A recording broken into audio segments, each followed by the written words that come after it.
Hi అండి, నేను Razia's healthy kitchen నుంచి. ఈరోజు మనము ఈ పులసలండి, వీటిని మనము ఎలా కట్ చేసుకోవాలి, ఎలా క్లీన్ చేసుకోవాలో చూద్దామండి. వీటిని ఈరోజు ఈ పులసలన్నీ కూడా కట్ చేస్తుందండి. నేను మీకు క్లియర్గా చూపిస్తాను. ఇవి ఒకసారి కట్ చేయడం అది మీరు చూస్తే మీకు చాలా ఈజీగా కూడా ఏ ఫిష్ అయినా కూడా ఈజీగా కట్ చేయగలుగుతారు. ఇలా కట్ చేసుకోవాలండి. ఇవి పులసలండి. వీటి శాస్త్రీయ నామం వచ్చి హిల్సా. ఇవి యాక్చువల్గా మనకి ఆస్ట్రేలియా, న్యూజిలాండ్ ఈ దేశాల్లోనే ఇవి ఉంటాయండి. అక్కడ సముద్ర జలాల్లో ఉంటాయి. ఇవి గుడ్లు పెట్టడానికి ఈ జూను, జూలై ఈ టైంలో మనకి గోదావరి జిల్లాల్లో ఉండే సముద్రంలోకి వచ్చేస్తాయండి. ఇవి ఈ సముద్రంలో ఉండి ఇవి మనకి గోదావరి నీళ్లు వరదల టైంలో అది ఎర్ర నీళ్ళు వస్తూ ఉన్నప్పుడు ఇవి గోదావరిలోకి ఎదురీత వెళ్తాయండి. ఆ గోదావరి నీళ్ళు సముద్రంలోకి వస్తుంటే ఇవి మళ్ళీ గోదావరిలోకి ఎదురీత వెళ్ళి ఇవి 3 నుంచి 4 రోజుల్లో ఈ విలసలు అయ్యి పులసలు అయిపోతాయండి. ఈ విలసలల్లో పులసలు అయిపోతాయి. అట్లా వాటి రంగు అది కూడా మారిపోతుంది. ఇవి చాలా అలా టేస్ట్ కూడా బాగా పెరుగుతుందండి. ఇవి అలా గోదావరిలోకి వెళ్ళేటప్పటికి వీటి టేస్ట్ కూడా పెరుగుతుంది. ఇవి మళ్ళీ గోదావరిలో అక్కడ గుడ్లు పెట్టేసి మొత్తం మళ్ళీ కూడా వెనక్కి తిరిగి వచ్చేస్తాయండి. మళ్ళీ ఇవి సముద్రంలో కలిసిపోతాయి, మళ్ళీ సముద్రంలోకి వచ్చేస్తాయి. ఇవి గోదావరిలో ఉన్నంతసేపు పులసలు అండి. ఈ సముద్రంలో ఉంటే కానీ వీటిని విలసలు అంటారు. కానీ ఇవి యాక్చువల్గా జూన్, జూలై ఈ సంవత్సరంలో ఈ 2 నెలల్లోనే మనకు దొరుకుతాయండి. కాకపోతే ఇప్పుడు ఈ వరదలు ఇవి కొంచెం ఎక్కువగా ఉంటుండడం వల్ల మనకి ఆగస్టు, సెప్టెంబర్ ఈ నెలల్లో కూడా మనకి దొరికేస్తున్నాయండి. తక్కువ రేట్లో కూడా బాగా దొరుకుతున్నాయి.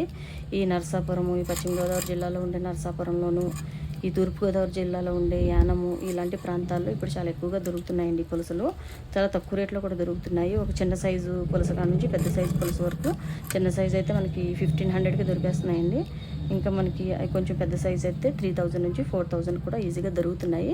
ఈ టైంలో మీకు చక్కగా అవి దొరుకుతున్నాయి కాబట్టి మీరు పులసలతో పులుసు పెట్టుకోండి, చాలా బాగుంటుంది. ఆల్రెడీ మన ఛానల్లో చేపల పులుసు నేను ఆల్రెడీ పెట్టున్నానండి.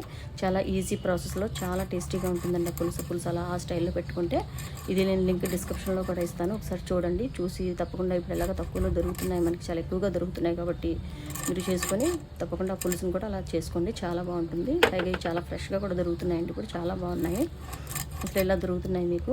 ఇది కట్ చేసుకోవడం కూడా ఈ పద్ధతి కూడా ఇలానే చాలా ఈజీగా కూడా కట్ చేసుకోవచ్చు మనం వీటిని. ఇలాగే మనము ఎన్ని ఫిష్ అయినా కూడా సింపుల్గా కట్ చేసేసుకోవచ్చు. ఇప్పుడు మనకి ఎలాగ తక్కువ రేట్లో దొరుకుతున్నాయి కాబట్టి ఈ ఫిష్ మనం వండుకున్న రోజుకున్న నెక్స్ట్ డే తీసుకొని తింటే ఇంకా చాలా బాగుంటుందండి. ఇలా మనము ఒకసారి తెచ్చుకొని ఎక్కువ ఫిష్ కూడా వండుకొని ఒక 2 నుంచి 3 రోజులు కూడా ఫ్రిడ్జ్లో పెట్టుకొని అలా బయట పెట్టినా ఒక 2 రోజులు కూడా ఇలాగే ఉంటుందండి, పాడవదు, చాలా బాగుంటుంది ఫిష్ పులుసు. ఇంకా మనం డేస్ గడిచే కొద్దీ కూడా ఇంకా టేస్ట్ పెరుగుతుందండి. ఆ రోజు వండుకున్న రోజుకున్న నెక్స్ట్ డే అయితే ఇంకా చాలా మంచి టేస్ట్, చాలా బాగుంటుంది. కాబట్టి ఇలా తక్కువ రేట్లో మీకు దొరుకుతున్నాయి కాబట్టి ఈసారి తప్పకుండా మీరు ఇలా చేసుకొని తినండి, చాలా బాగుంటుంది పులుసు. ఇంతేనండి. ఈ వీడియో కానీ మీకు నచ్చినట్లయితే మీ ఫ్రెండ్స్కి, ఫ్యామిలీ మెంబర్స్కి షేర్ చేయండి. ఈ ఛానల్ని సబ్స్క్రైబ్ చేసుకోండి. నెక్స్ట్ వీడియోలో మళ్ళీ కలుసుకుందామండి. పెద్ద చేపలు వచ్చేయండి, బాగా చాలా మెత్తగా ఉన్నాయి, కూపోయే బాగా. ఫ్రిడ్జ్లో పెట్టుకుని కొంచెం చూపించుకుని కోసుకోవాలి. ముందుసారి తెచ్చినవి బాగుంది, చాలా ఎక్కువ కాదు, అక్కడ బయట తెచ్చారు కదా, ఇక తెచ్చారు కదా ఫుల్ సెన.